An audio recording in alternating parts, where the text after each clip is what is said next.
The cantina on Kepler Prime Station was dark and smoky. Strange creatures from across the galaxy sat at round tables, drinking colorful liquids and speaking in dozens of different languages. The air smelled like burnt metal and alien spices. In the far corner, away from the noise and lights, two figures sat across from each other at a small table. Commander Zixthala looked nothing like the proud warrior he once was. His thick, shell-like skin was covered in deep scars that ran from his forehead down to his neck. His forearms, once strong enough to crush steel, now shook slightly as he lifted his glass. His compound eyes, made up of thousands of tiny lenses, reflected the dim light as he stared into his drink. Across from him sat Creven, a young journalist from the Galactic News Network. He was small and green, with large ears that twitched when he was nervous. His recording device sat on the table between them, its red light blinking slowly. He'd been trying to get this interview for 6 months. "You sure you want to hear this?" Zixthala asked, his voice rough like grinding stone. "Most people think they know what happened in the war. They think humans won because they got lucky or because they had better weapons. They're all wrong." Creven leaned forward. "The galaxy needs to know the truth. Everyone talks about the human-Zephyrian war, but no one really understands how. A species that barely knew how to travel between stars could defeat the greatest empire in the galaxy." Zixthala let out a sound that might have been a laugh, but it was cold and bitter. "Defeat? That's a gentle word for what they did to us." He took another sip of his drink. "You want to know about humans? I'll tell you about humans, but don't say I didn't warn you." The old warrior's eyes seemed to look through the walls of the cantina, seeing something far away and long ago. "It was 23 years ago when I first saw them fight. I was a young officer then, fresh out of the academy. The Zephyrian Empire had never lost a war. We had conquered 47 star systems. Our ships were the biggest in the galaxy. Our weapons could crack planets in half." He paused and pointed one of his 4 fingers at the journalist. "You know what our biggest mistake was? We thought war was about being stronger, having better technology, following the rules. Humans taught us that war isn't about any of that. War is about who wants to win more." Creven's ears twitched. "What do you mean?" "I mean humans don't fight, like any other species in the galaxy. When the Andromedans fight, they follow honor codes. When the Crystal people fight, they use logic and mathematics. When we Zephyrians fight, we use our strength and our numbers. But humans—" He shook his head slowly. "Humans fight like the universe owes them something, and they're going to collect no matter what it costs." The cantina grew quieter around them as other customers left for the night. Zixthala seemed not to notice. His mind was somewhere else, somewhere darker. "The first time I saw human ships was at Proxima Station. We had a full battle fleet, 200 warships, including 3 dreadnoughts that were each bigger than a small moon. The humans had maybe 20 ships, and half of them looked like they were held together with tape and hope." He drained his glass and signaled for another. "Our Admiral, Claxtor the Victorious, thought it would be over in an hour, maybe less. He sent a message to the human commander offering them a chance to surrender. You know what the human said back?" Creven shook his head. He said, "Thanks for the warning. See you in hell." Zixthala's scarred face twisted into something that might have been a smile. "We didn't even know what hell was back then." The new drink arrived, and the old warrior took a long sip before continuing. "The battle started like we expected. Our ships were bigger, our shields were stronger, our weapons hit harder. We destroyed 5 human ships in the first 10 minutes. Their return fire barely scratched our paint." He leaned back in his chair, his forearms spread wide. "That's when they did something that broke every rule of space combat we knew. Instead of retreating or trying to find cover, they accelerated straight at us. All 15 remaining ships, engines at maximum power, heading right for our battle line." Creven's large eyes grew even larger. "They were going to ram you?" "That's what we thought at first. Suicide attacks. Desperate last stands. We'd seen other species try it when they were beaten, but this was different." Zixthala's voice grew quiet. "They weren't trying to die gloriously. They were trying to hurt us as much as possible before they died." The warrior described how the human ship split up as they approached the Zephyrian fleet. Some targeted the big dreadnoughts, others went after the command ships, and a few aimed for the supply vessels in the rear. The first human ship to reach us was called the Liberty Bell. Small cruiser, maybe a tenth the size of our smallest destroyer. It was already on fire. Half its hull blown away, but it kept coming. When it got close enough, it launched every missile it had, then rammed straight into the side of our flagship. He paused, remembering. The explosion was beautiful in a terrible way. Like a new star being born. The Liberty Bell was completely destroyed, of course, but it took out our main communication array and killed 200 of our crew. Creven was writing notes as fast as he could. What happened to the other human ships? They kept coming, one after another. The Washington hit our weapons platform. The New York took out 3 of our fighters before crashing into an ammunition depot. The Boston was already dead in space. No power, no weapons, but somehow they got the engines working long enough to hit our medical ship. Zixathala's voice grew even quieter. In 20 minutes, they destroyed or damaged half our fleet. We won the battle, technically. Every human ship was destroyed, but we lost more ships in those 20 minutes than we had in the previous 5 years of conquest. The cantina was almost empty now. Only a few late-night drinkers remained at the bar, and they were too drunk to pay attention to the conversation in the corner. That's when I knew we were in trouble, the old warrior continued. Not because of the damage they did, but because of how they did it. Every other species we'd fought when they were losing badly, they either surrendered or retreated. Humans just got more dangerous. He looked directly at the journalist. You want to know the scariest thing about that battle? We found the communications records afterward. The human commander, Captain Dan Murphy, sent a message to Earth right before his ship was destroyed. You know what it said? Creven shook his head again. It said, "This is how you kill them. Don't try to outfight them.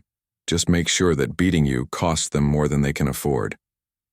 Then he rammed his ship into our biggest dreadnought. Zixthala finished his second drink and stared at the empty glass. We thought we were fighting a war.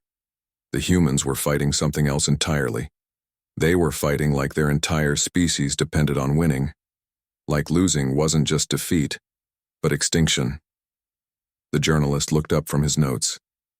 But you outnumbered them everywhere, had better technology, more resources. How could they think they could win? The old warrior's compound eyes reflected the dim light of the cantina. That's what made them so dangerous. They didn't think they could win. They knew they probably couldn't win, but they decided to fight anyway, and to make us pay such a high price for victory that we'd regret ever starting the war. He stood up slowly, his scarred body moving like an old machine. The humans had a saying during the war. They painted it on their ships, carved it into their weapons, tattooed it on their skin. If you're going through hell, keep going. We thought it was just words. We were wrong about that, too. As Zixthala walked toward the cantina's exit, Creven called, "After him." "Commander, wait. That was just the first battle. What happened next?" The old warrior paused at the door and looked back. Next? Next, we learned that the Battle of Proxima Station wasn't humans fighting desperately. That was humans fighting casually. We hadn't seen desperate yet.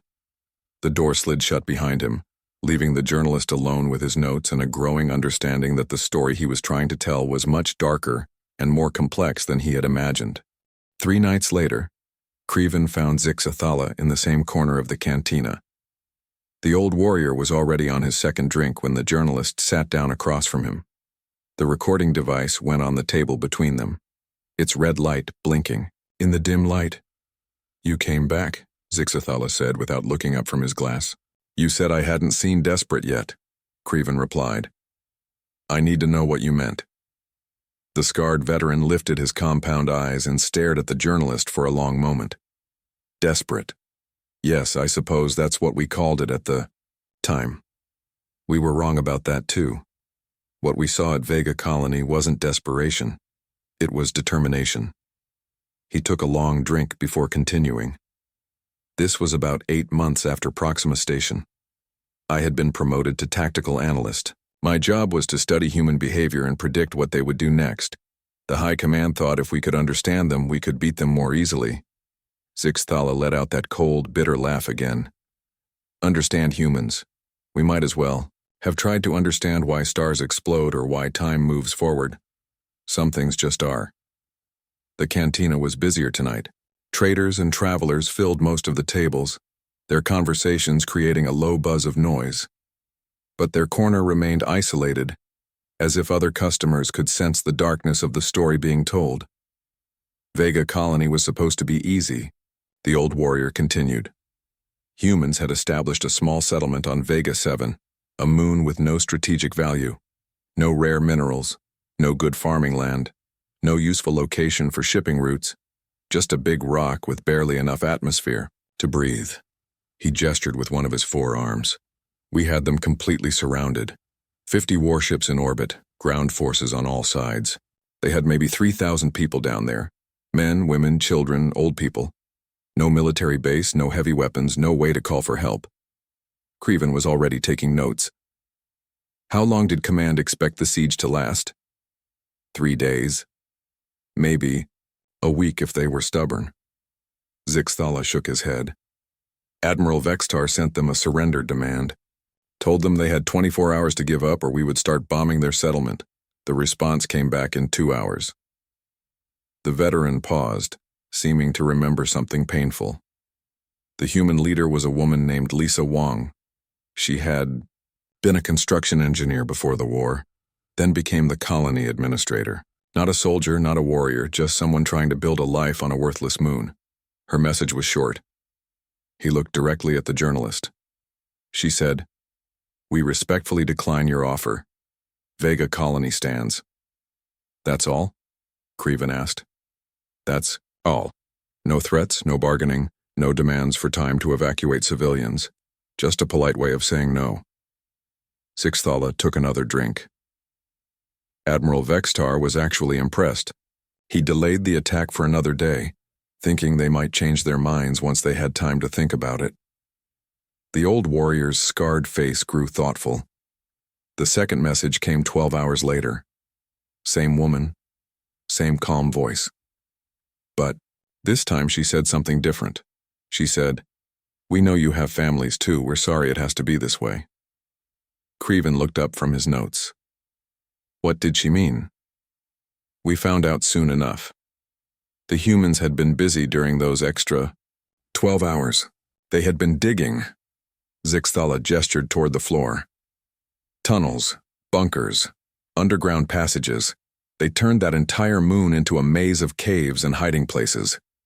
He described how the bombing began the next morning. Zephyrian ships rained, fired down on the human settlement for 6 hours straight. When the smoke cleared, the buildings were gone, but the humans were still there, hidden underground like insects. That's when the real war started, the veteran said. We sent down ground, troops to finish them off. Should have been simple. Find the tunnels, throw in some gas grenades, wait for them to come out coughing. Zixthala's forearms tensed as he remembered. The humans had been ready for that too. They had made their own gas masks from cloth and filters. They had stockpiled food and water. They had even brought down weapons and ammunition from ships that tried to reach them before we completed the blockade. The siege that was supposed to last 3 days stretched into weeks, then months. The humans fought from underground, popping up to attack Zephyrian patrols, then disappearing again before reinforcements could arrive. Every time we thought we had them cornered, they would tunnel somewhere else, the old warrior explained. Every time we blocked one passage, they would dig 3 more. It was like fighting ghosts. He told Creven about Jake Martinez, a 17-year-old human who had lost his left arm in one of the early bombing runs. Instead of hiding in the medical bunkers, the boy had volunteered to carry messages between different parts of the tunnel system. He was fast and small, could squeeze through passages that full-grown humans couldn't use, Zixthala remembered. We tried to catch him dozens of times. He would pop up behind our lines, deliver his message or plant a bomb, then vanish again. The veteran's voice grew quiet. The last time I saw him, he was carrying explosives toward our main command post. His good arm was in a sling from a previous wound. One leg was bandaged. He should have been in a hospital, not running suicide missions.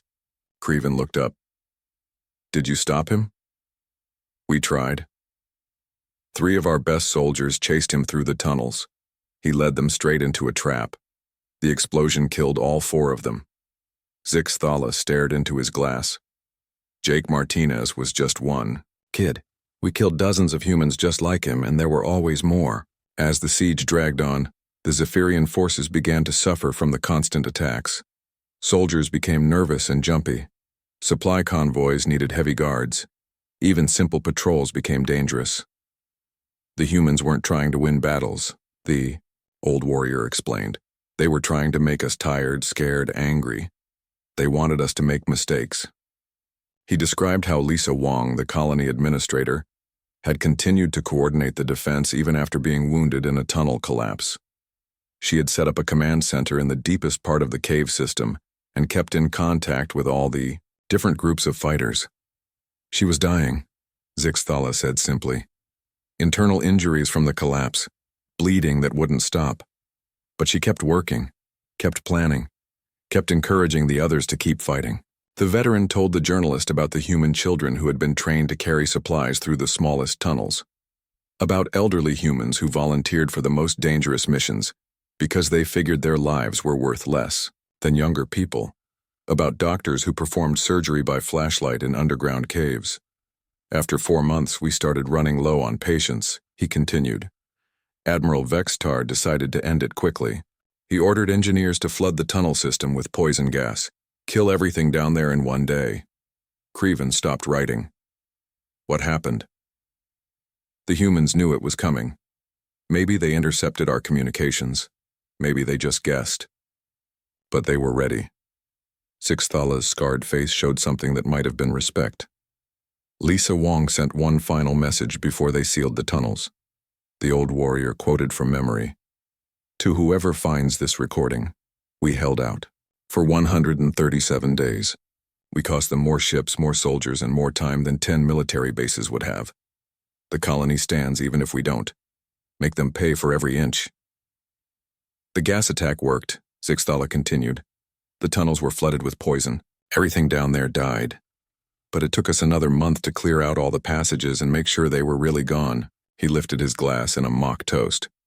Vega Colony. 3,000 civilians on a worthless moon. They tied up 50 warships and 20,000 soldiers for over 4 months.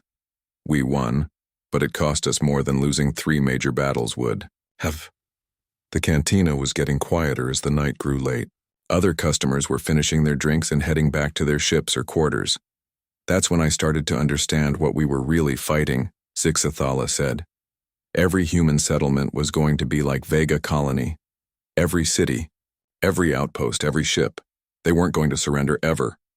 They were going to make us pay for every single thing we took from them. Creven looked up from his notes. How did the High Command react? They promoted Admiral Vextar and declared Vega Colony a great victory. But privately they were worried. We had won one small moon and it nearly broke an entire fleet. The old warrior stood up slowly. That's when they started talking about new strategies, faster attacks, less concern about civilian casualties. They thought if we could just be brutal enough, the humans would break. He walked toward the door, then paused and looked back. They were wrong about that too. Humans don't break under pressure. They get harder. The door closed behind him, leaving Creven alone with his recording device and the growing realizations that the human-Zephyrian war had been unlike any conflict in galactic history. The humans hadn't just fought back. They had turned every defeat into a lesson and every loss into motivation for the next battle. Outside the cantina, ships came and went from Kepler Prime Station, carrying traders and travelers across the galaxy. But in the quiet corner where the old warrior had been sitting, the ghost of Vega Colony seemed to linger, a reminder that sometimes the greatest victories come at the highest cost. A week passed before Zix Thala returned to the cantina. This time Creven was waiting for him, the recording device already on the table. The old warrior looked even more tired than usual, his compound eyes dim in the low light. You're persistent, Zix Thala said as he sat down. Most people would have given up by now. Most people haven't heard what I've heard, the journalist replied. How does the story continue? The scarred veteran ordered his usual drink and sat in silence for several minutes. Around them, the cantina buzzed with its normal evening crowd, but their corner felt isolated from the rest of the galaxy. 6 months after Vega Colony, I was captured, Sixthala finally said. My reconnaissance ship was hit during a raid on a human supply convoy. I expected to die in the crash, but I woke up in a human medical facility. He touched one of the scars on his face. This one here, and this one on my neck. Those came from the crash. The humans could have let me die. Would have been easier for them. Instead, they pulled me out of the wreckage and spent 3 days putting me back together. Creven leaned forward. They saved your life? That's what I thought at. First, enemy soldier gets captured, enemy doctors fix him up, enemy interrogators ask questions, standard procedure. Sixthala shook his head. But humans don't do standard procedure. The old warrior described waking up in a clean, white room with soft lighting and comfortable temperature. His injuries had been treated with the same care that human doctors would give their own wounded. The medical equipment was advanced, the food was decent, and the guards were polite. The base commander was a woman named Dr. Helen Rodriguez. She came to see me on my second day there. I expected threats, demands for information, maybe torture if I didn't cooperate. He paused to take a drink. Instead, she asked if I was comfortable and if I needed anything. Dr. Rodriguez had explained the rules of the prisoner facility. All captives would be treated according to strict humanitarian guidelines. They would receive medical care, adequate food, exercise time, and even entertainment. They could write letters to their families and receive packages from home. I thought it was some kind of trick, Sixthala admitted. Soft treatment to make us let our guard down, then the real interrogation would begin. But days passed, then weeks, and nothing changed. They really were just taking care of us. The veteran told Creven about the other prisoners at Titan Base. There were Zephyrians like himself, but also captured soldiers from other species that had joined the war on different sides. All of them were treated the same way, with firm but respectful discipline.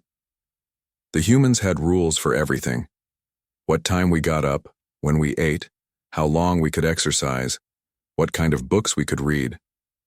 But the rules were fair, and they applied to everyone equally. He gestured with one of his forearms. Even the human guards had to follow the same schedule we did. What disturbed Sixthala most was not the treatment of prisoners, but the behavior of their captors. The same humans who showed such care for enemy soldiers were also planning and executing devastating attacks on Zephyrian forces. Dr. Rodriguez would visit the medical ward every morning, checking on wounded prisoners, making sure we had everything we needed. Then she would go to her office and coordinate bombing runs that killed hundreds of my people. The old warrior's voice grew quiet. She could switch between mercy and destruction like turning a light on and off. He described watching human soldiers return from missions. They would come back exhausted, sometimes wounded, often carrying news of friends who had died in battle. But they never took their anger or grief out on the prisoners. There was a Marine named Carlos Rivera. Big man, covered in scars, looked like he could break a Zephyrian in half with his bare hands. His entire unit was killed in an ambush 3 days after I arrived at the base.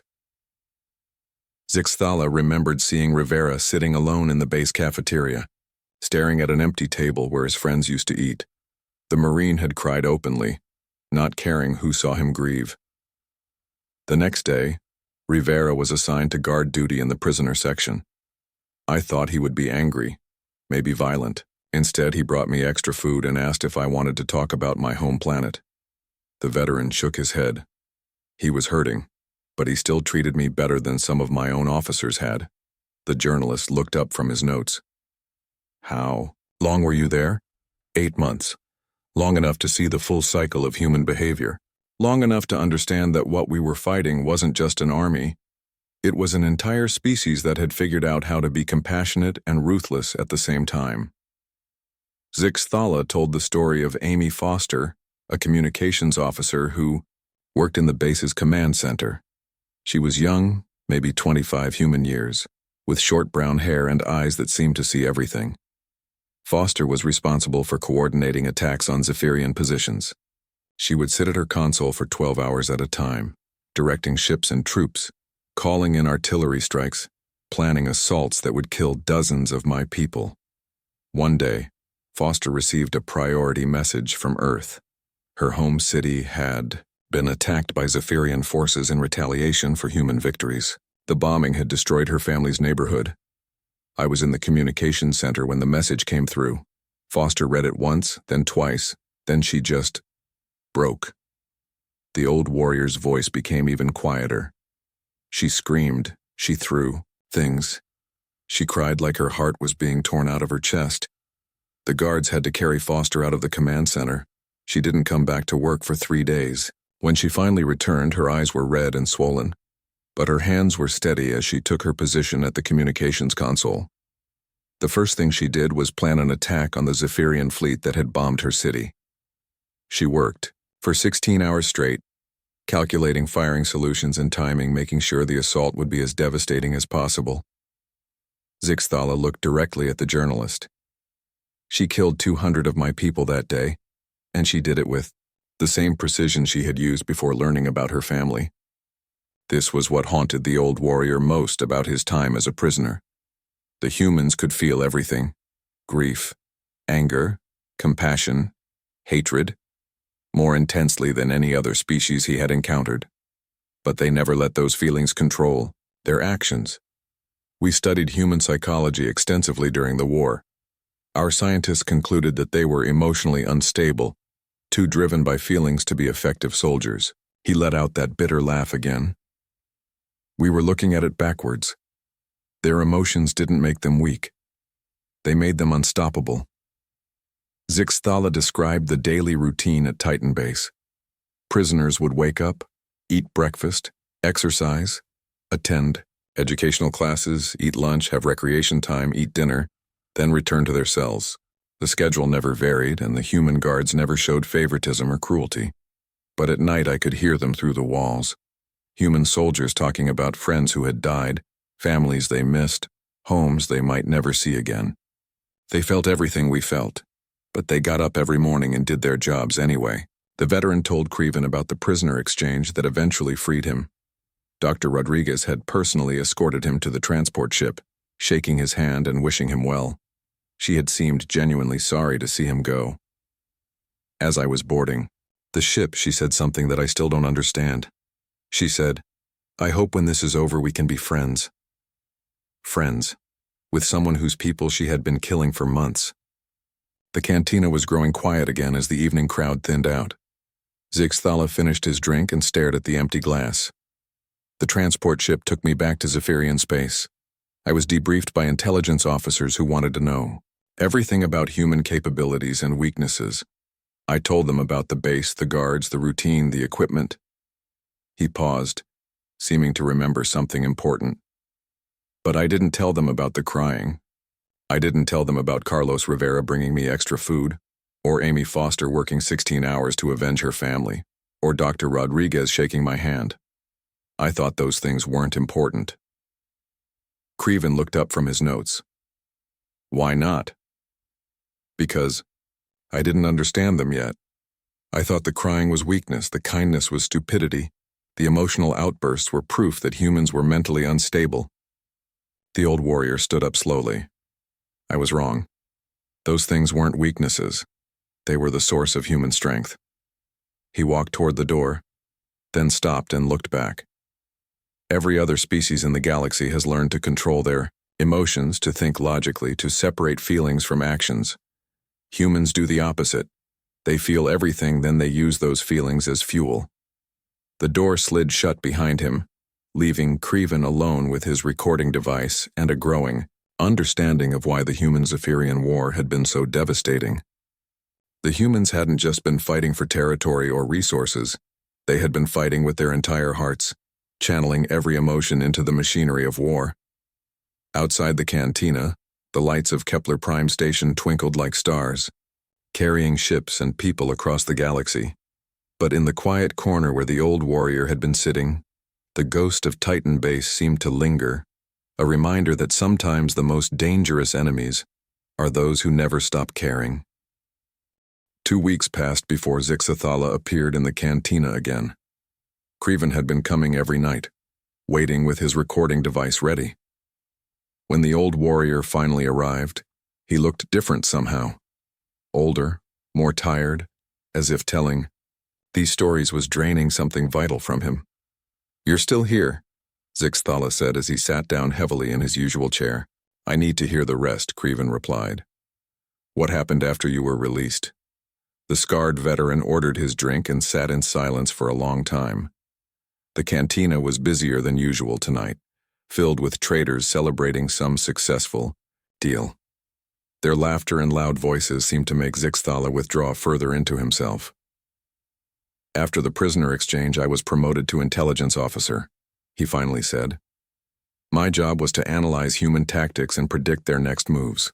The High Command thought my time at Titan Base had given me special insight into human thinking."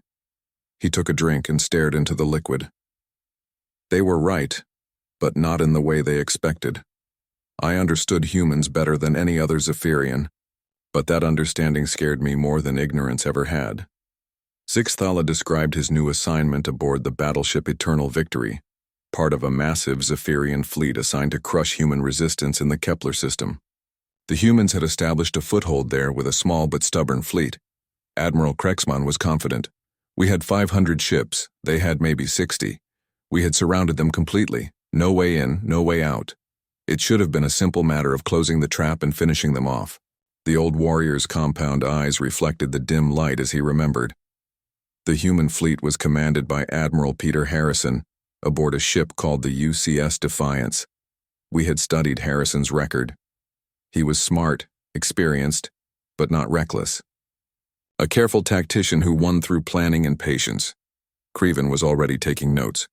"What made this battle different?" "Everything," Zixathala said simply. "Harrison knew he was trapped. He knew his fleet was outnumbered almost 10-1. He knew that by every logical calculation he was going to lose."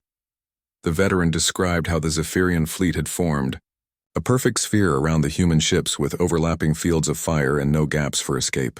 It was a textbook encirclement, the kind of trap that military schools used as examples of perfect strategy. Admiral Krexman sent Harrison a surrender demand. "Standard procedure. Give them one last chance to give up before we destroyed them. Completely." The response came back within an hour. Zixathala quoted from memory. "Admiral Harrison thanks you for your offer but must respectfully decline. See you soon." That was all. No negotiations, no requests for better terms, no threats, or boasts. Just a polite way of saying they were going to fight. The old warrior shook his head. Krexman was actually amused. He thought Harrison was trying to buy time, maybe hoping for reinforcements that would never come. The battle began at dawn, ship time. The Zephyrian fleet moved in slowly, tightening the circle around the trapped humans. Standard procedure called for a gradual compression until the enemy was forced to surrender or be destroyed in a concentrated crossfire. That's when Harrison did something that broke every rule of space combat we knew, Zixathala continued. Instead of trying to break through the weakest point in our line or attempting to negotiate, or even making a final desperate charge, he split his fleet into 12 separate groups. The journalist looked up from his notes. 12 groups? 12 groups, each heading in a different direction. Some toward our heavy battleships, others toward the supply vessels, a few toward the command ships. It was tactical suicide. Dividing his forces meant each group would be massively outnumbered. Zixathala described the confusion on the Zephyrian. Command ship as officers tried to understand what the humans were doing.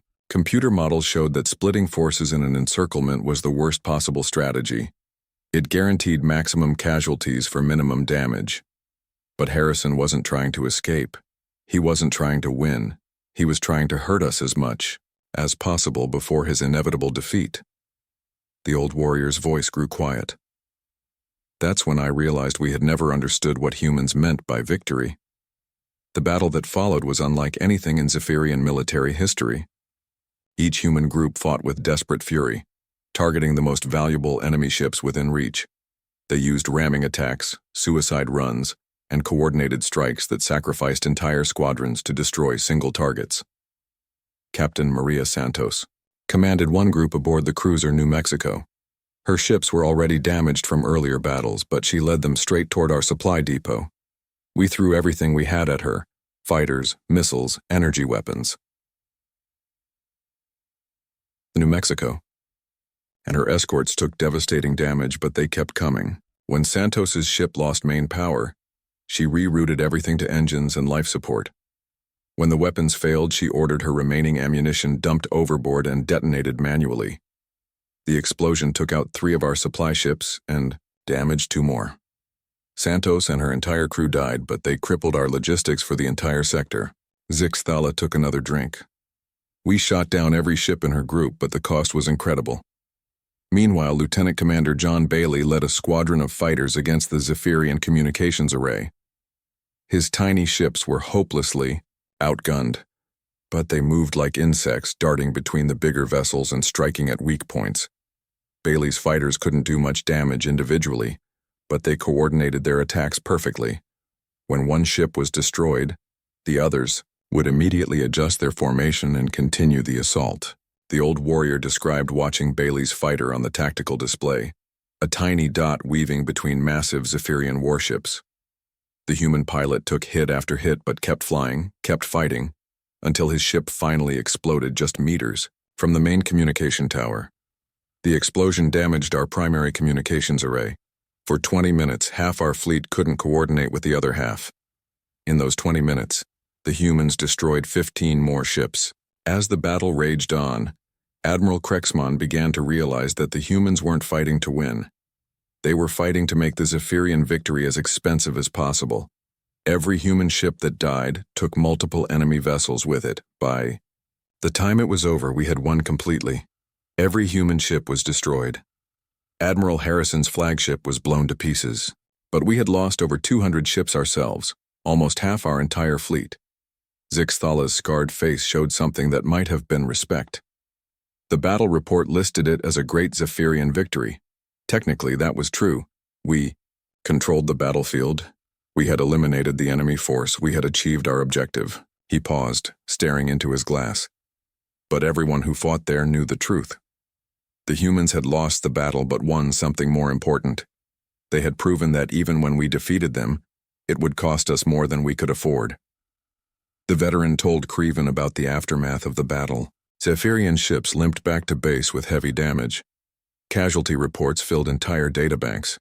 The fleet that had entered the Kepler system with 500 ships left with fewer than 300 operational vessels. Admiral Krexman was promoted and given a medal for his victory. But privately, he told his staff that if the humans fought like that in every battle, the war would bankrupt the Empire. The cantina was getting quieter as the night grew late. Other customers were finishing their drinks and heading back to their ships. The laughter and loud voices from earlier had faded to quiet conversations. That's when I understood what we were really fighting, Zixthala said. We thought we were fighting an enemy that wanted to defeat us. But humans weren't trying to defeat us. They were trying to make defeating them so expensive that we would give up and go home. Creven looked up from his notes. Did the strategy work? Better than they probably hoped. After Kepler 7, Zephyrian admirals started requesting larger fleets for smaller objectives. Our logistics became strained trying to replace all the ships we were losing. Even our victories felt like defeats. The old warrior stood up slowly, his forearms moving like an old machine. The humans had figured out something that no other species had ever understood. Sometimes losing can be more powerful than winning, if you make the enemy pay enough for their victory. He walked toward the door, then paused and looked back. Admiral Harrison sent one final message before his ship was destroyed. It was broadcast on all frequencies so every ship in both fleets could hear it. Zixthala quoted from memory, "To all Zephyrian forces, you can kill us, but you cannot break us. Every human you destroy will cost you 3 ships. Every system you take will require 10 more fleets. We will make this war so expensive that your grandchildren will still be paying for it." The door slid shut behind him, leaving Creven alone. With his recording device and the growing realization that the human-Zephyrian war had been decided not by superior tactics or technology, but by sheer determination. The humans had turned every defeat into a lesson in the true cost of conquest. Outside the cantina, ships moved through the darkness between stars, carrying cargo and passengers across the galaxy. But in the quiet corner where the old warrior had been sitting, the ghost of the Battle of Kepler-7 seemed to linger. It was almost a month before Zixathala returned to the cantina. Creven had begun to worry that the old warrior would never finish his story. When he finally appeared, he looked different. Not just tired, but hollow, as if telling these memories had emptied something inside him. "One more night," Zixathala said as he sat down. "Then I'm done with all of this." The recording device went on the table between them, its red light blinking in the dim cantina atmosphere. Around them, the usual crowd of traders and travelers carried on their business, unaware that they were witnessing the end of a story that had shaped the galaxy. "After Kepler-7, everything changed," the old warrior began. "The High Command finally understood what we were fighting. Not just humans, but human willingness to die for every inch of space, every worthless rock, every principle they believed in." He ordered his drink and sat in silence for several minutes before continuing. "The war lasted another 2 years after that battle. 2 years of victories that felt like defeats, conquests that cost more than they were worth, successes that brought us closer to collapse. Zixathala had been promoted again after Kepler-7, this time to general. His new assignment was to help negotiate the end of the war when it became clear that the Zephyrian Empire could no longer afford to fight. By the end, we were winning every battle and losing the war. Our fleets were exhausted. Our economy was strained. Our people were tired of sending their children to die for victories that felt meaningless." The veteran described the final phase of the conflict, when human resistance had spread to dozens of star systems. Each conquest required massive fleets and resulted in devastating casualties. The humans never surrendered, never retreated, never stopped making every victory as expensive as possible. The peace negotiations began on a neutral station in the Centauri system. I was part of the Zephyrian delegation, along with Admiral Krexmon and several other high-ranking officials. We expected the humans to demand harsh terms, territory, reparations, complete surrender. Creven leaned forward. What did they actually want? That's what surprised us most. The human delegation was led by Secretary of Defense Laura Kim.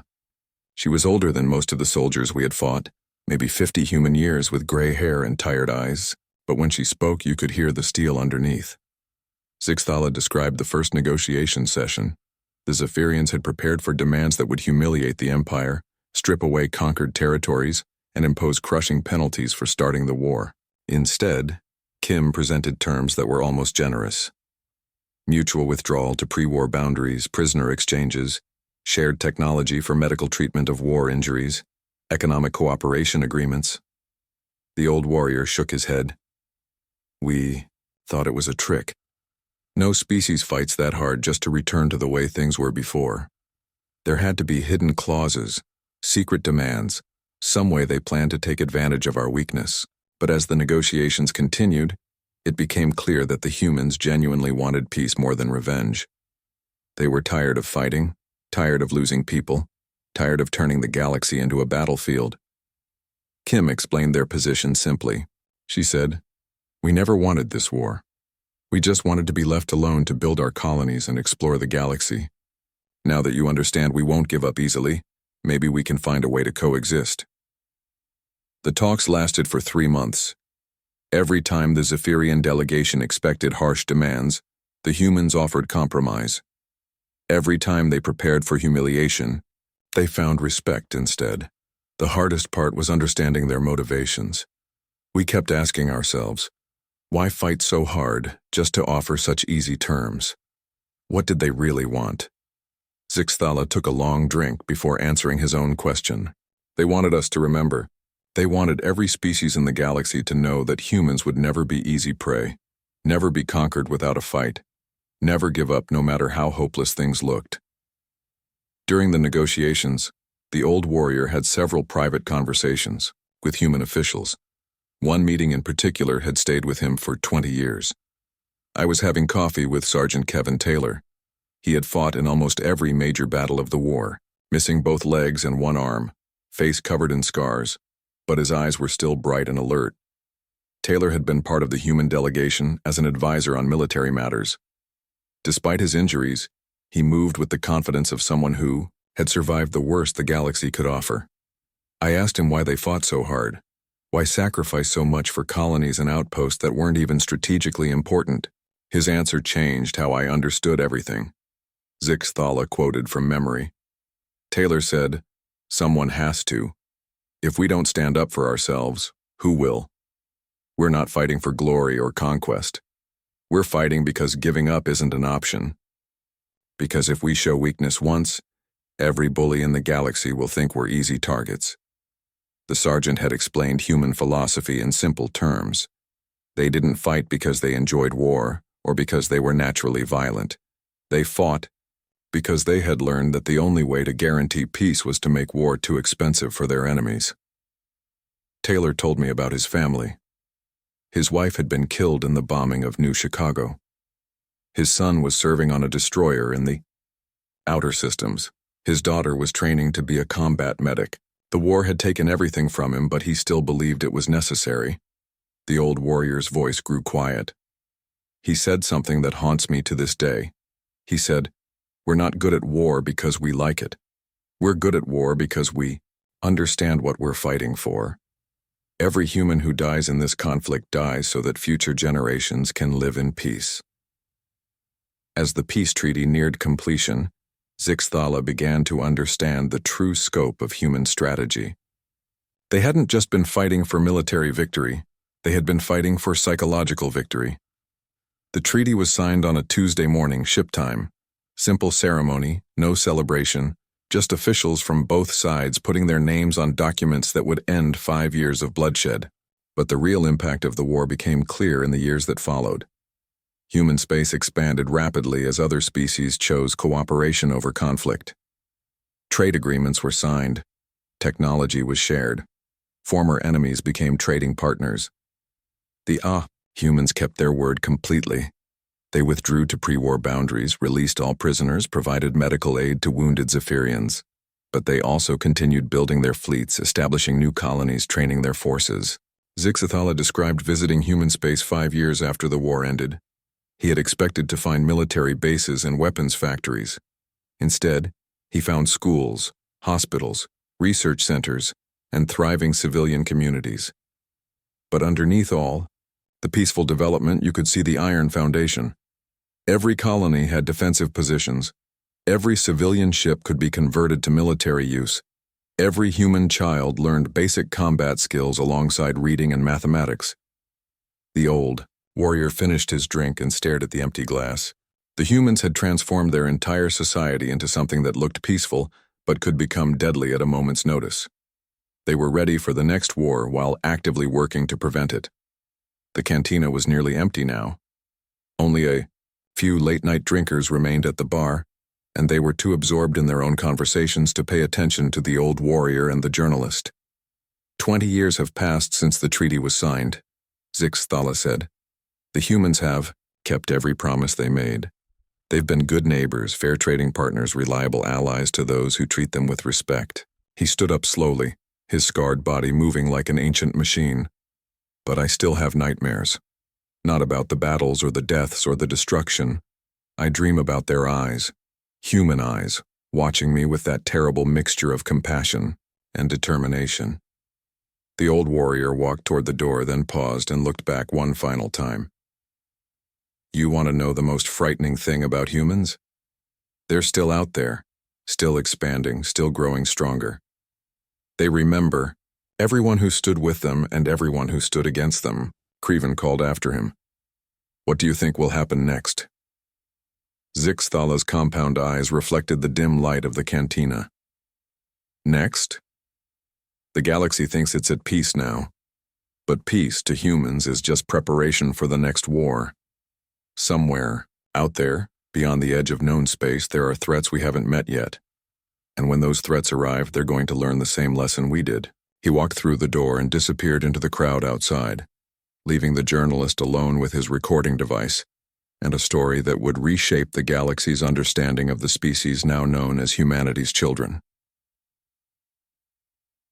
The lights of Kepler Prime Station twinkled through the cantina windows, carrying ships and dreams across the vast emptiness between stars.